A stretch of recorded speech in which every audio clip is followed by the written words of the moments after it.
It's dear to the heart of every player. A trophy to cherish, a prize to win. Many are those who will stand to be counted. Few are those with a real chance to win. In 1977, 28 teams will vie for professional sport's most coveted prize. But this is how it was 1 year ago, in our bicentennial season.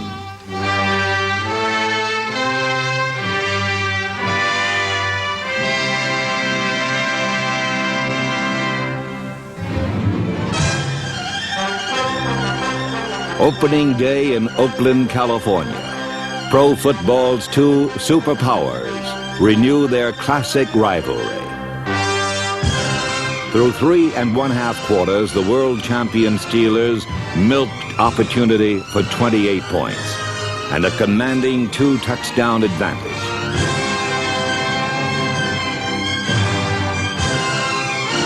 But with time running out, Ken Stabler rallied the Raiders to a tie, setting up a game-winning field goal that left psychological scars on Pittsburgh for weeks to come.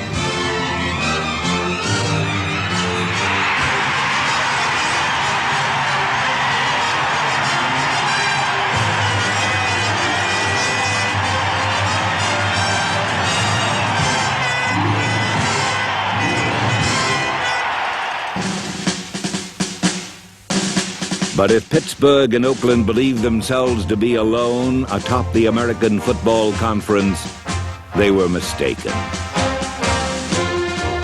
In '76, a team from New England arrived on the scene, its flags to autumn's breeze unfurled.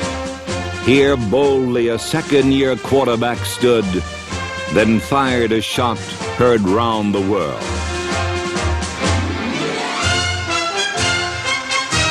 In week 2, Miami fell to New England's finest Patriot, but the critics merely sighed. Let's see him beat the Steel Curtain next week. Then we'll be satisfied.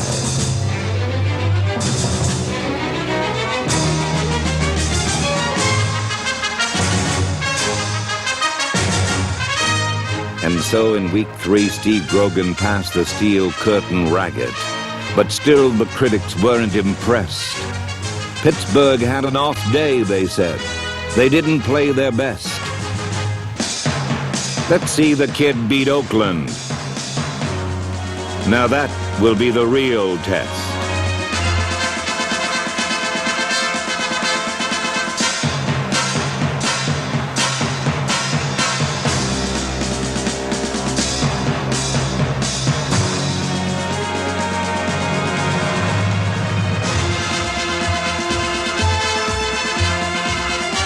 With consecutive wins over Miami, Pittsburgh, and Oakland, Steve Grogan and the New England Patriots made believers of the critics, while taking a step up to join the AFC's elite.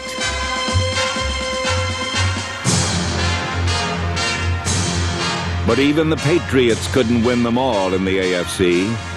That distinction belonged to still another conference powerhouse.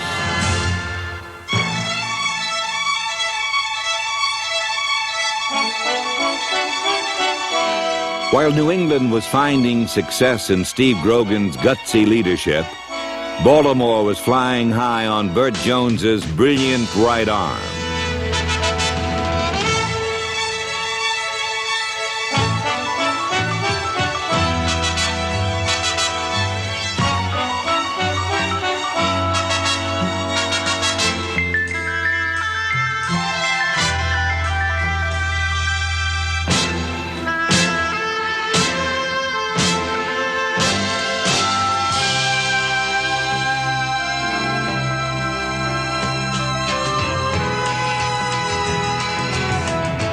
Burt Jones and number 81, Roger Carr, collaborated on some of the year's prettiest scoring plays. Covering Roger Carr became the toughest assignment in football. and Bert Jones never hesitated to take advantage.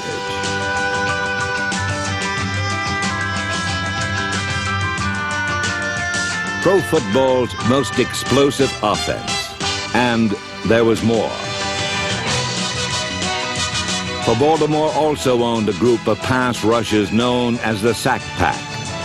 4 sturdy young men whose play was the determining factor in Baltimore's victory in New England.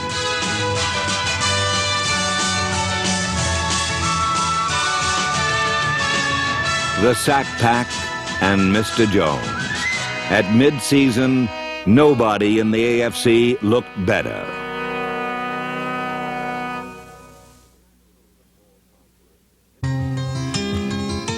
In the National Football Conference, divisional races are more predictable. Bud Grant's Vikings still own the Central Division, while Chuck Knox's Rams remain in the driver's seat out west.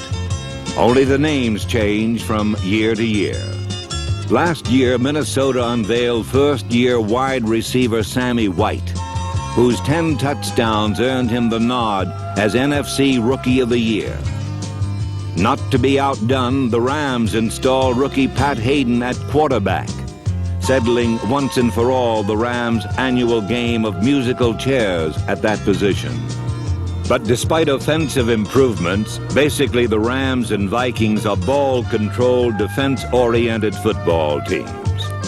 In Week 2, they battled 5 full quarters but could not resolve a 10-10 tie, beating each other into oblivion in the process. But while the Vikes and Rams staggered home with a draw, another old contender was priming for a title fight.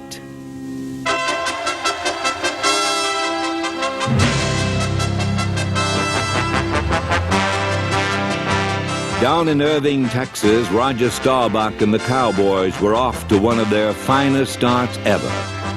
Staubach was hitting an amazing 75% of his passes, while Dallas's doomsday defense was at its brutal best, making a visit to Texas Stadium a real headache. By mid-season, Dallas was ensconced atop the Eastern Division. And so, attention turned to a Monday night monsoon in Washington. The St. Louis Cardinals were in town to battle the Redskins for second place, but George Allen's special teams stole the show.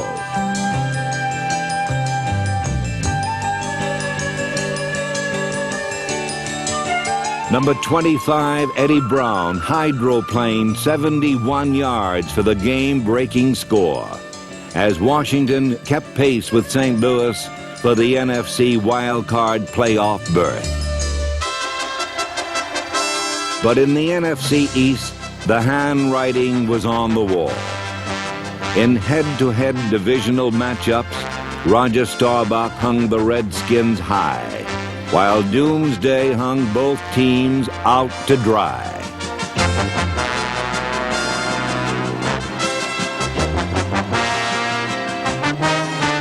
And so, when undefeated Dallas met powerful Baltimore, many called the game a Super Bowl preview. It had all the makings of a good one.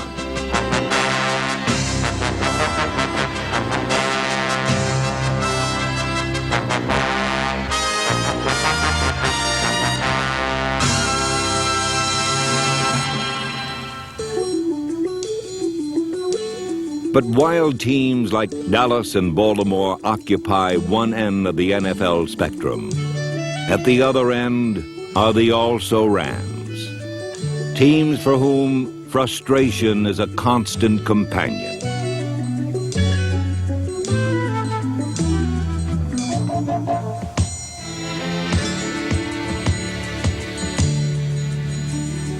Consolation comes in digging a play out of a grade school playbook, then using it to upset a contender. But for most also-rans, the sad reality is that victory is the exception rather than the rule.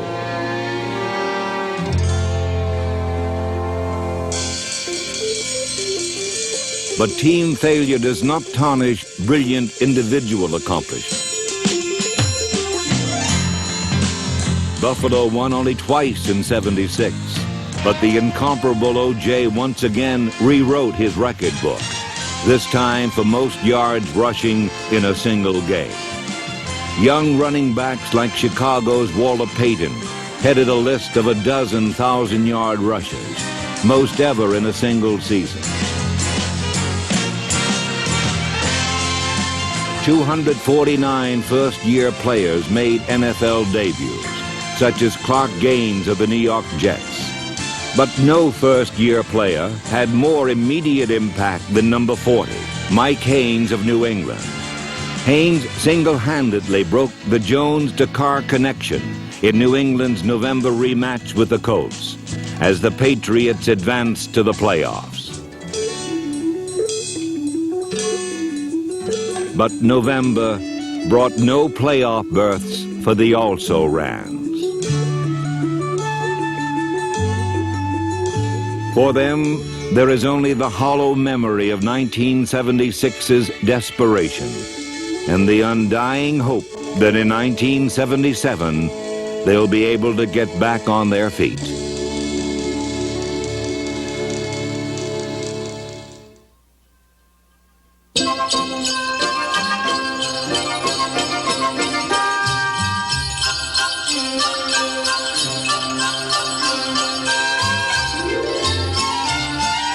With the coming of winter, only one playoff spot in each conference remained. In the AFC, the crucial game matched Pittsburgh and Cincinnati, a chance for the Bengals to snap Pittsburgh's 6-game win streak and knock them out of the playoffs. But even in the white stuff, Pittsburgh's success formula remained the same. Opportunistic defense that stripped the Bengals of the football in a critical situation. Then, a league-leading ground attack that snowballed Pittsburgh into the lead.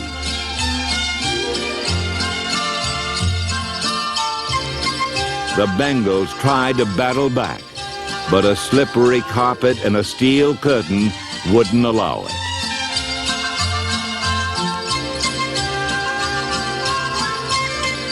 So once again, Pittsburgh would get a taste of the playoffs, while the Bengals would settle down for a long winter's nap.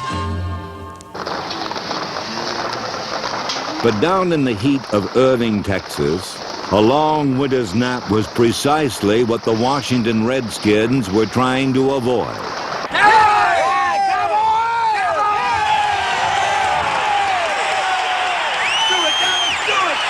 In Dallas, fans are crazy about their football team, and with good reason.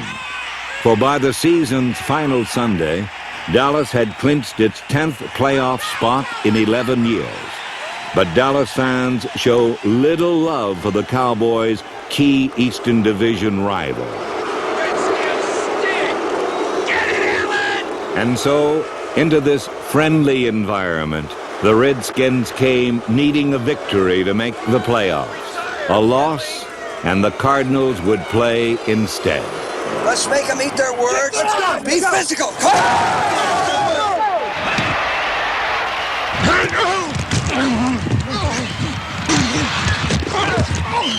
Stick it to him, Sticky! God dog it. Despite their intensity, the Redskins fell behind.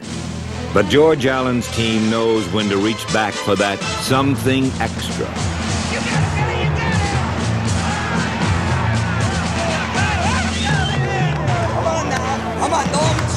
No mistakes. Concentrate. Dig it, Calvin, dig it!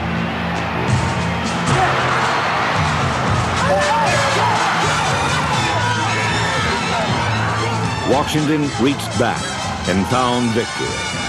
Dallas ate its words. For George Allen's proud old pros, time to celebrate a playoff berth. Three cheers for the Redskins. Hip, hip. Hey! Hey! Hip, hip.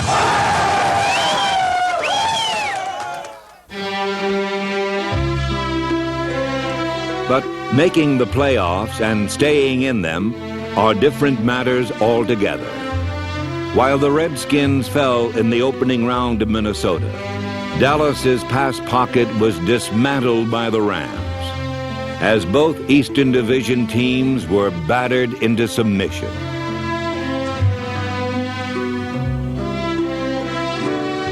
In the AFC, Burt Jones and company ran into a steel curtain. It was strictly no contest. While out in Oakland, despite ample incentive, the Raiders still needed a last-second touchdown to bring New England's Cinderella season to an end.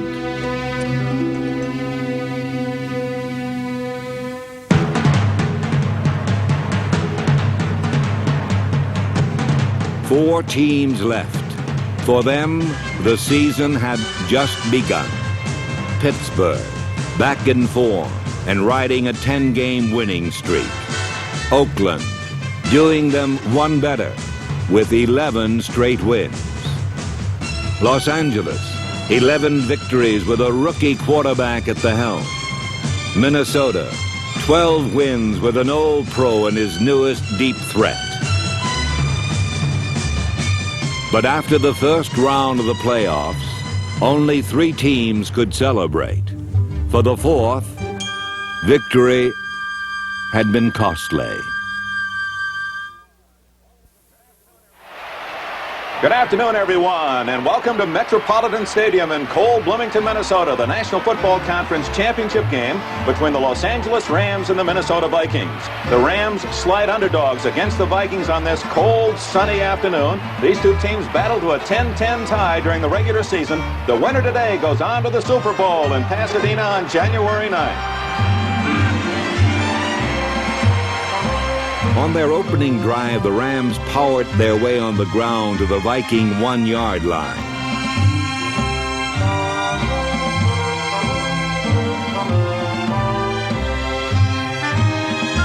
But the Rams went no further, and the stage was set for crucial play number 1. Dempsey in to try for the field goal. This is a chip shot. There's a snap a bit high. The ball is down. The kick is blocked. Into the end. Touchdown. The Vikes are going to score. It's Bobby Bryant. At the 50, the 40, the 35, the 30, the 25, the 20, the 15, the 10, the 5. Touchdown on a blocked field goal. Nate Allen blocked it. Bobby Bryant scooped it up and goes the distance. Unbelievable. Los Angeles fell behind by 17, but they never lost heart.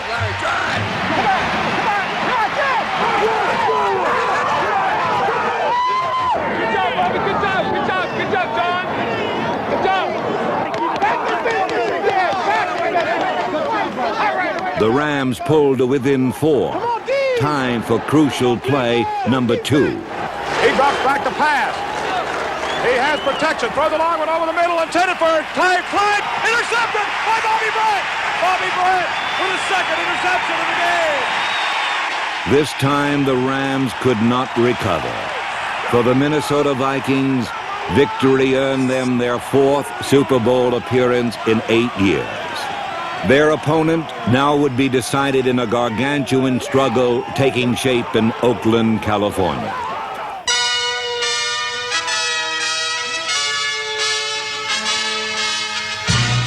But the long-awaited rematch was a lopsided affair.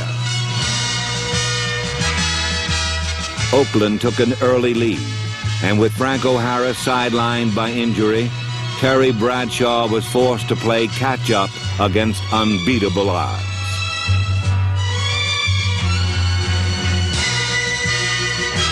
After 9 years of disappointment, this time Oakland won the AFC title going away.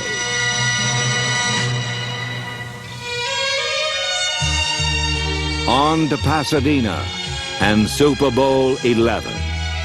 The Minnesota Vikings gave it their best shot, but with New England and Pittsburgh behind them, the Raiders were home free.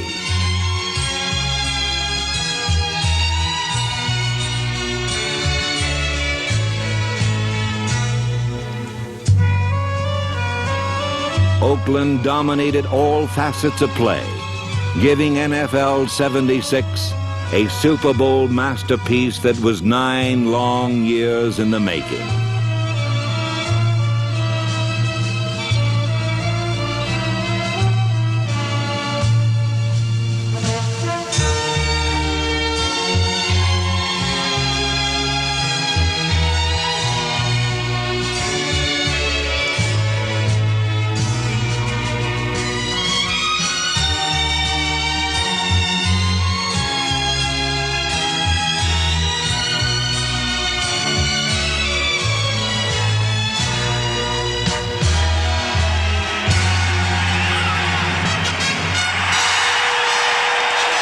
And so, where 28 teams had set out in pursuit of Super Bowl silver, only one had returned with the prize.